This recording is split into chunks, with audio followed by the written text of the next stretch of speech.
Imagine you win $202 million. You go buy a yacht and then set sail, right? Or maybe you get your own island. Nope. How about you build your town's only grocery store, a high school football stadium, and also give to numerous charitable causes, and then you become a state legislator. That's what Brian Losey did, and no, he's not sitting around wishing that if he could have just stayed anonymous when his family won big, like some other winners in other states can. A little bit, but I'm not. There's actually a bill, apparently someone files a bill every year, at least the last couple of years, about doing that and changing that so we could stay anonymous. And to me, I'm glad. I would press against that bill, actually, and I would vote against it. I would. You know, I think there's, you know, for the most part, when I walked into the legislature in January, no one knew who I was.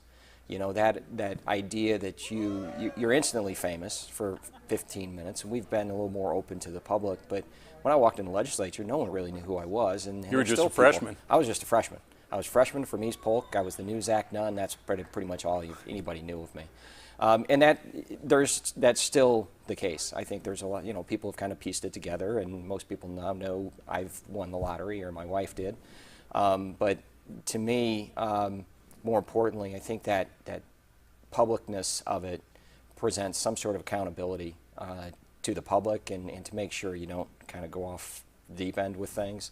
So there's been good parts about it, there's been bad parts, but I think the good part is it certainly holds us accountable to the public to do good things with it, and having that notoriety does that. But it's fading, and it fades quickly, and so I don't have a problem with it. Don't you and Mary get hit up all the time?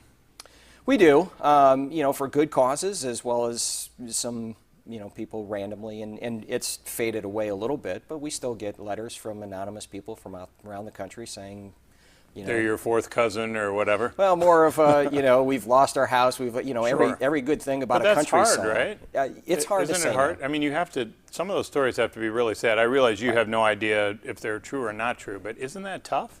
You know, it is tough to read those letters, and especially in the days afterwards, after, you know, being so fresh, all the things we went through before we won. It is tough to just say no and to ignore it. You also have to have a healthy dose of realism that, you know, you can give them some money and it's just a Band-Aid, and all you're doing is kicking the can down the road. You know, they're going to have to make some real life changes in order to truly better themselves. And it's the ones that are local that are a little harder to say no to, but there are certain things that we're even constrained by from a legal standpoint and charitable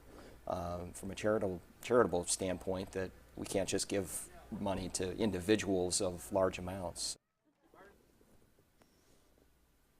Losey is committed to expanded treatment of options for Iowans with mental illness. He is a family member who has battled substance abuse and mental health challenges, so that is one of his missions as a state lawmaker. Now, he's also not a fan of higher taxes. Our next guest is not too thrilled with higher property tax assessments that have been showing up at people's homes lately. Next, what she says you should do to take action, but not till this fall.